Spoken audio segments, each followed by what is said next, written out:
There's probably a handful of times my first year I was like, what did I actually get myself into? Did I really make the right decision? You know, these are all thoughts that I've had, and these are thoughts that you're probably going to have as well. Just realize that it's a temporary motion. Don't make a long-term decision off a temporary motion. Realize it's going to suck, it's going to hurt, you know, to go through change and, you know, have to put in the work. And there's been times where, you know, you all are so passionate about people, but they take a lot of that out of you well. You know, people are amazing, they're pain in the butts as well, and myself included. You're going to feel all these emotions, but know that the support isn't there, and you can only fail if you give up.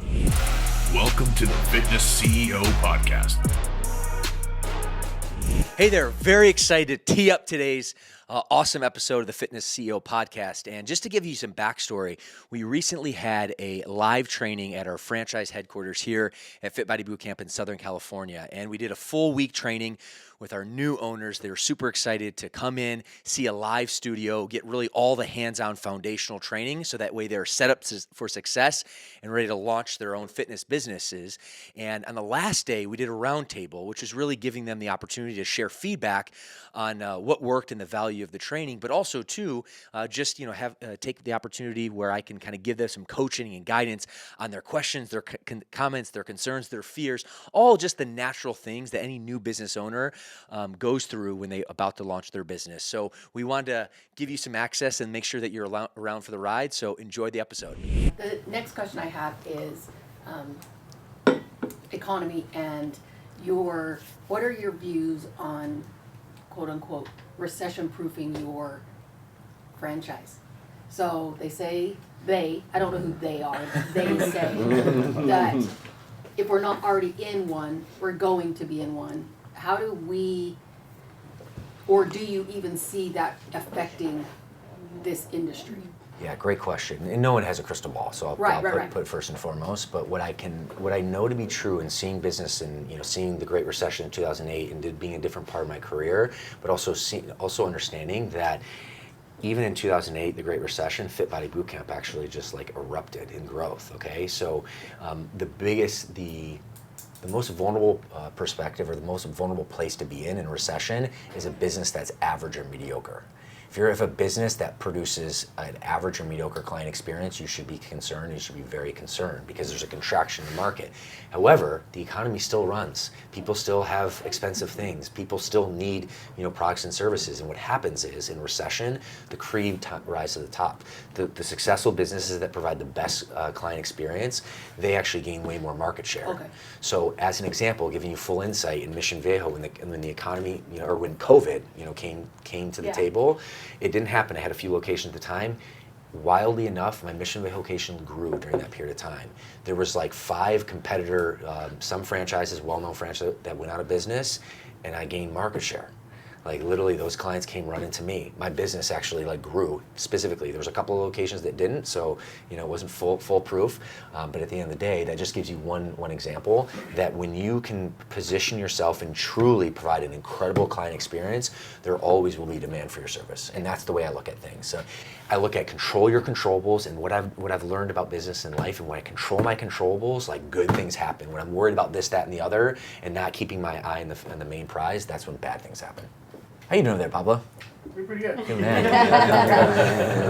Pablo was with me yesterday, so it was an awesome journey that we both went on. So early morning, late night, and then cranking it, here we are. So That's how we do it. With a smile. Yeah, that's Of it. course, 100%. Enjoy life. Yeah, and that's just part of the process. We're going to be tired. We're going to be a lot of stuff going on, but the bell rings, and we got to be there for our clients the next day. Any tips or tricks on how to grow your members? How to get more members, or to bring more, to attract more members to your location, or to? Yeah, it's a great question. There's a lot to it, but I know in my heart of hearts, this is why on-site experience is so important. This is why the trainings that we've built for the franchise and will continue to build are so important, is your client experience should create the most growth. Pretend that literally you had no ability to market at all, okay? You only could have one client, okay? You started with one client and you need to grow your business off that one client. How would you treat that client? Like gold. How would you treat that client? When you treat all your clients like that, then they bring in other people. Because guess what? High level of customer service, it's not that common. It's not that common. Right. It's really not that common, which is wild. Yeah. So when you separate yourself, Okay, when you pour that much in your client experience, your boot camp will grow on word of mouth alone. Yeah. Your boot camp will grow. And if it's not growing, you got to humble yourself, okay? Because we all think it's interesting, human nature. In many ways, we all think we're better than we are, and then we all have this like inner critic that tells us like we're worse than we are. All right, it's just like this like battling, back and forth. But generally speaking, in my coaching and observation of many franchise partners and inside the brand and outside the brand, this is human nature. We all think our program's a little bit better than it actually is. We all think our program's a little bit better than it actually is. And if you can really take a step back, and if I surround myself with owls who can give me the feedback that I need, okay, really kind of show that to me, then what I realize is, okay, there's some certain adjustments that we can make. How can we continue to make the client experience better? If you continue make that your obsession and focus, like good things will come. Okay, growth will happen. That's the best client acquisition strategy ever. And giving you my playbook here, okay, on how to grow this particular brand is to create so much more infrastructure on the back of my team, create so much more infrastructure and even better infrastructure for you on a daily, at a weekly, at a monthly basis, that eventually just the program grows because more clients are able to come into your locations because you have more tailwinds, okay? And then more owners, okay, like the Melissas of the crew, okay, like the Beckys of the crew, come in like, hey, this is awesome. I want to open a Fit Body location as well. That is my strategy. My strategy is to pour so much support and structure in your locations that our brand will grow. Honestly, that is my strategy on how to grow this business. That would be my recommendation on your strategy too. Because if you do that, your program will grow. Okay, I have a question for you. And this was good. I'm trying to figure out how to phrase the question so it sounds right. All right. So Chance and I both have full-time jobs. We have a certain level of income that we're used to, yep. that we're accustomed to, which allowed us to then be able to buy a gym. Yeah. What is the likelihood, not the likelihood, but what is the percentage of people own the gym and that is their income? That's like their legit, how they service their family income versus having it be a side hustle. Yeah, that's a great question. I don't have that specific data for you, but just average. I don't know. But I can kind of give you a few different looks, Okay. like in that particular question, like how you're going to attack it. What I do know to be true, there's varying types. Like we have actually many franchise partners that and it really depends on what their reasoning, what their why is. That, hey, I have an awesome setup from a career setup, and this is like a passion project, okay? And I'm willing to, invest in coaches and put a lot of payroll on team because, yeah, I want to be able to drive some revenue from the business, but really that's supplemental income. I'm going to keep my full-time job, and then I just love it so much that's going to be a focus.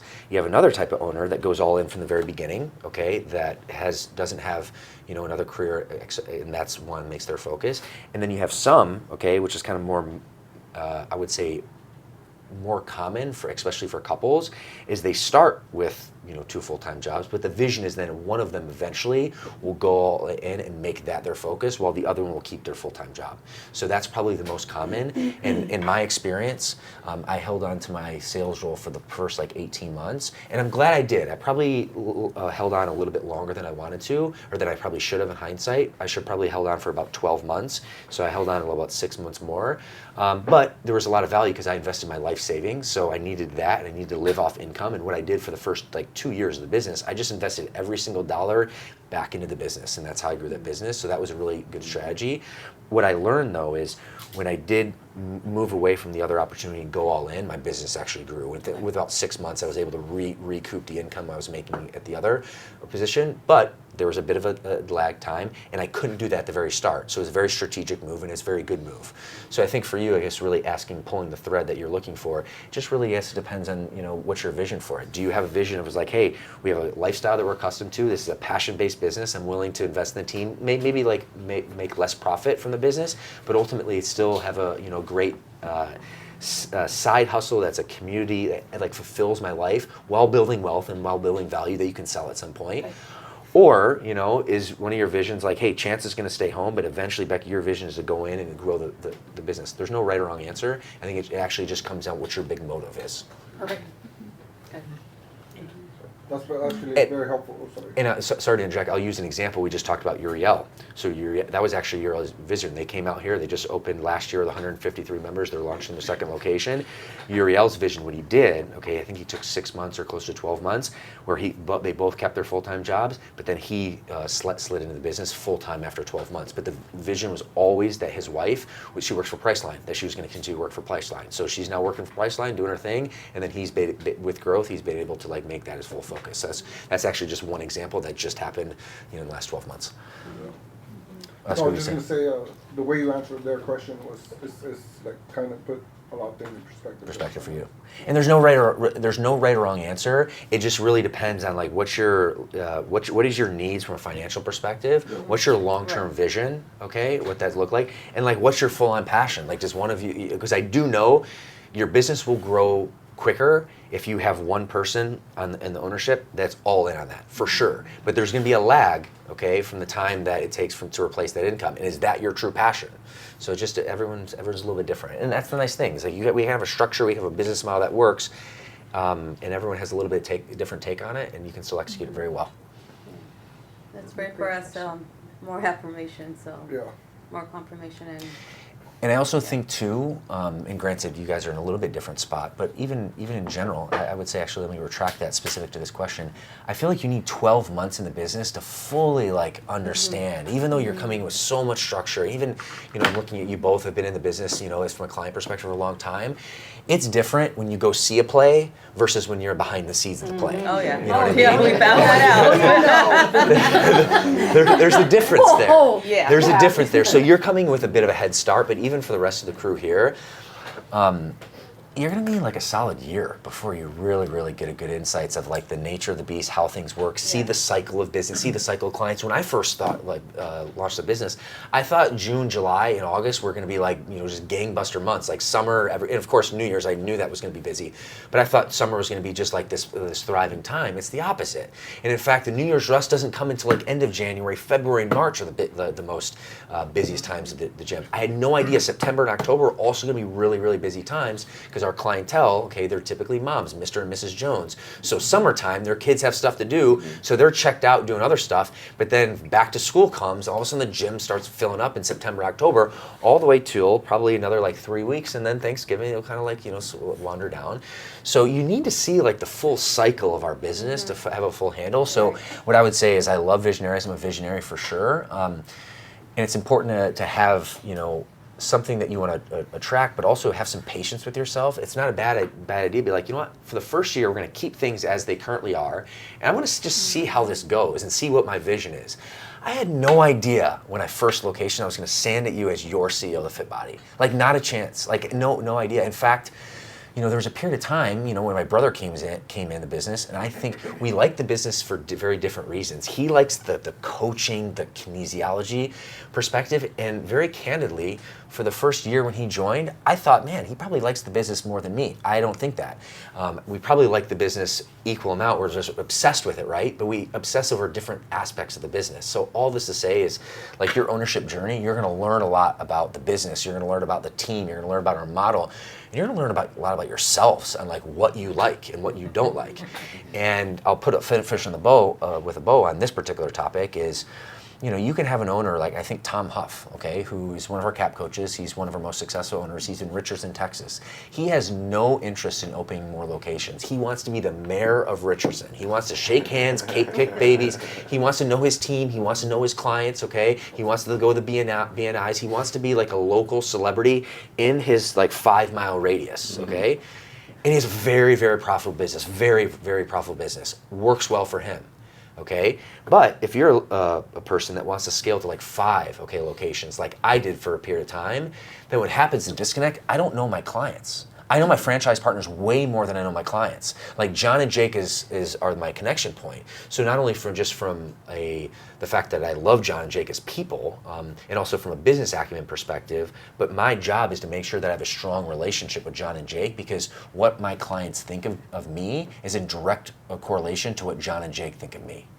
That's a very, very important point for everyone to know, especially this service-based business, especially if you're going to be an owner that's not going to spend a lot of time there, which is nothing right or wrong. But when you open a handful of locations, as an example, then my role when I had 5 locations was very different than Tom's role, okay, in Richardson, Texas. There's no right or wrong. There's no right or wrong at all. It's just a matter of like, what's your appetite? So again, putting a bow on it, like give yourself some space. Just to kind of like take the first year of business operations, learn about the business, and then figure out, okay, what's your vision? Like, where do you see yourself, growing within the framework?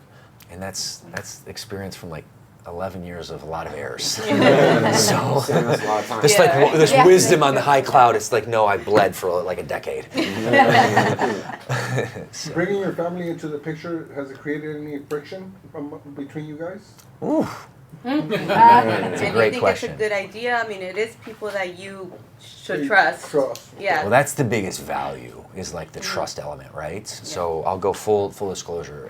In many ways, it's been the most amazing and magical experience of my life. So I would say it's been a very, very good thing, very bullish for sure. Also too, like our personality styles, we bring very different things to the table.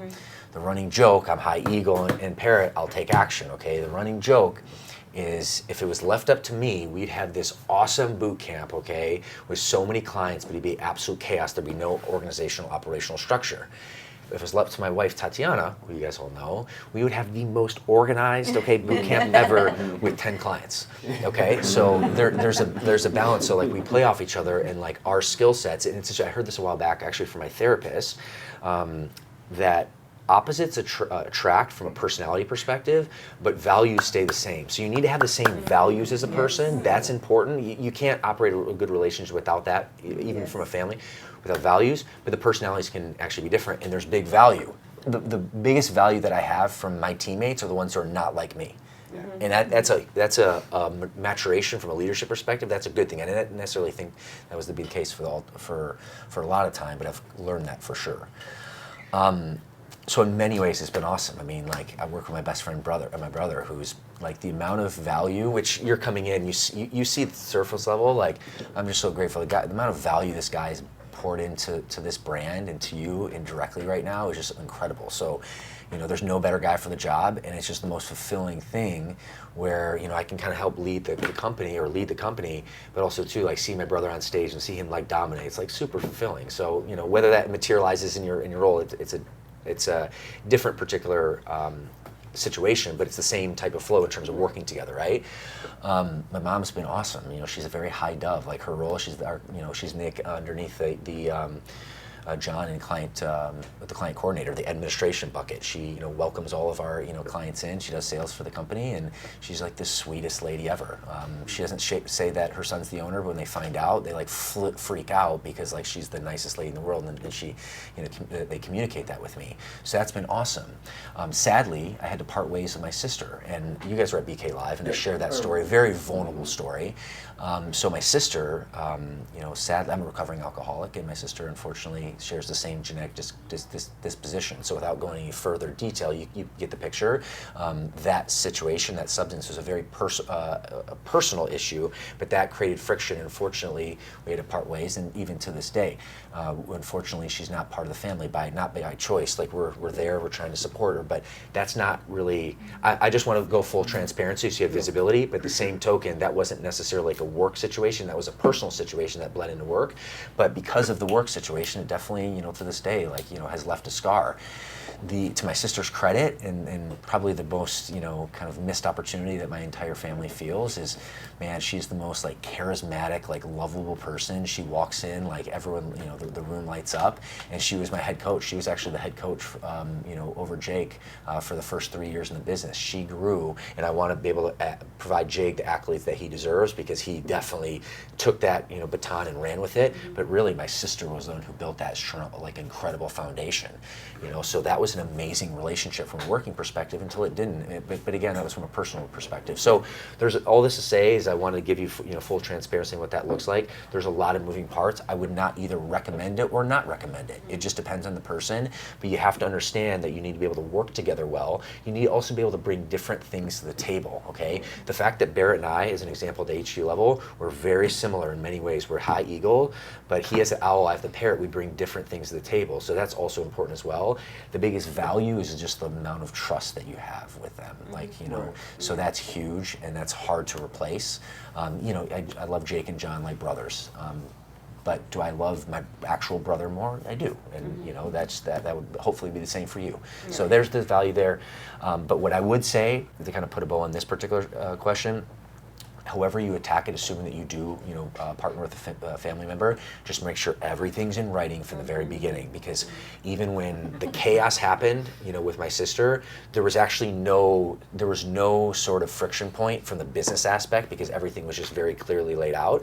It was just the personal aspect, if you will, but that was the nature of an outside. But that would be my strong recommendation: is everything in writing, and also just take the mantra that your business is more important. So if there becomes and I'm looking at two brothers right here as well, that's the conversation I had with my brother Barrett. Is like, much as we want to continue to attack this thing and we're on this awesome journey together, if this becomes more important, if this is ever sensing that it's going in front of our relationship, then we need to reevaluate and make an adjustment at the back end. And that's the same with my wife Tatiana, who you also know as well. You can't get rid of it. The loving banter, it goes back. But it's also, that's a great question. It's also to that point about, it's a great question framed in a different way, giving you more value as it pertains to coaching. So many times you can find awesome coaches from your clients because they've drinking the Kool-Aid, okay? Like, it can be a very, very, very good thing. It also could be a very bad thing, and I've had both sides to it. And typically the bad thing was actually just from the expectation setting in the very beginning.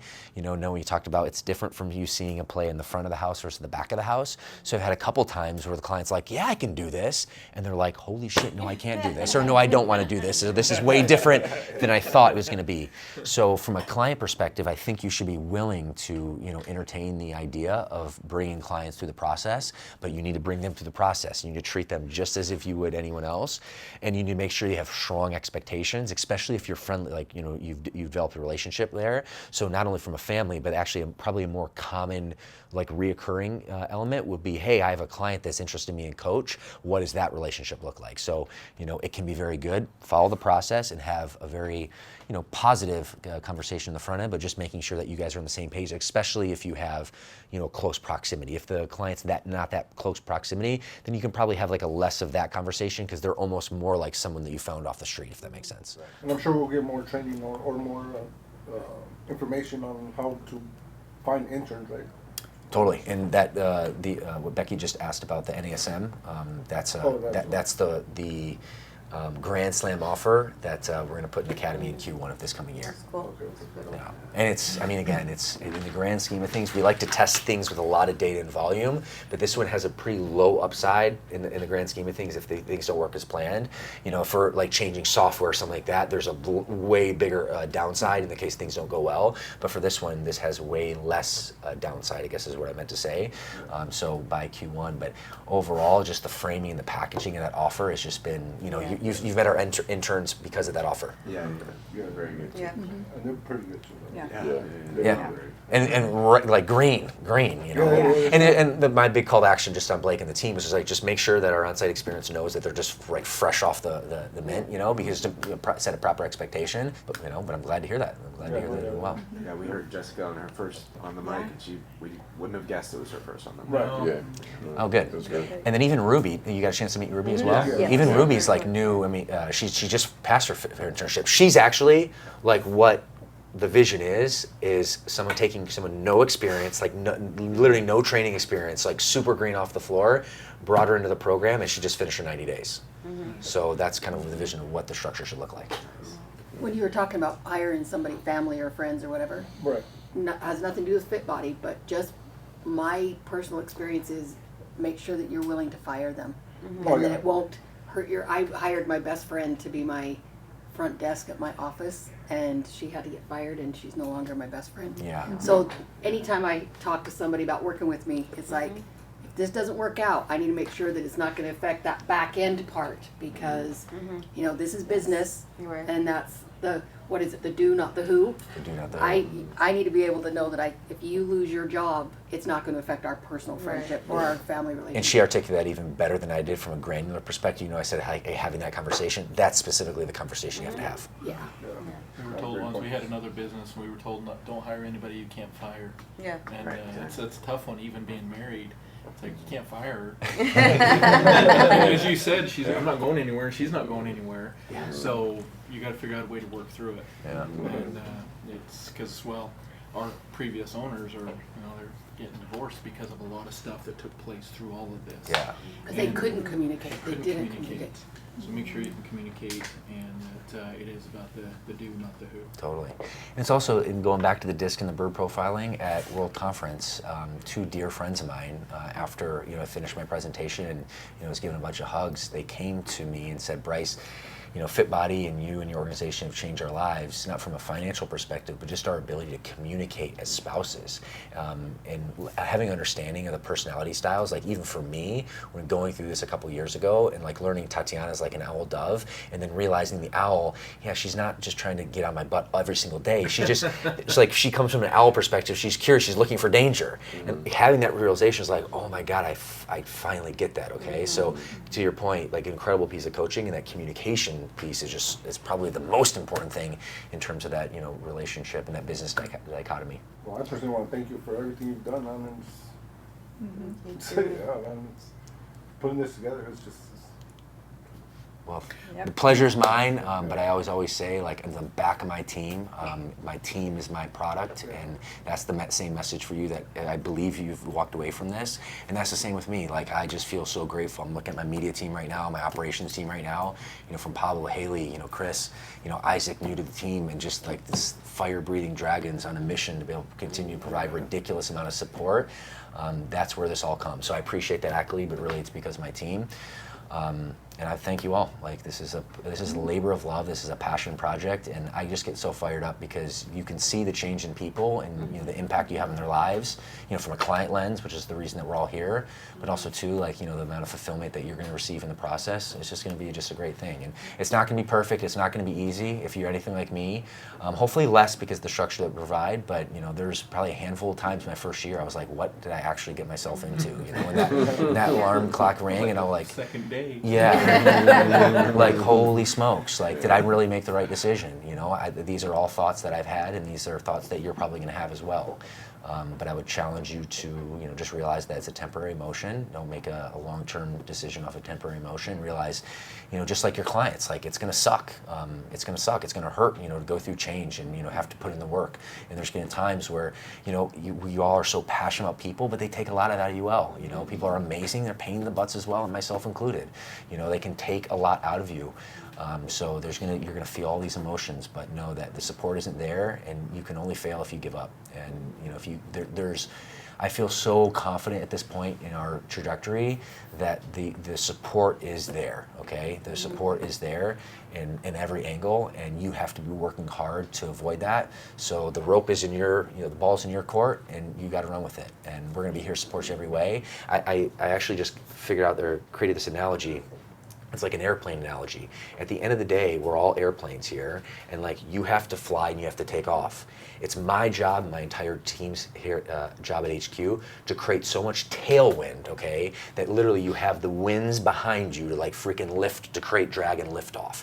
That is what we've done and will continue to do. There's no stopping in sight. That is the vision, that is the mission, that is my commitment to you, okay?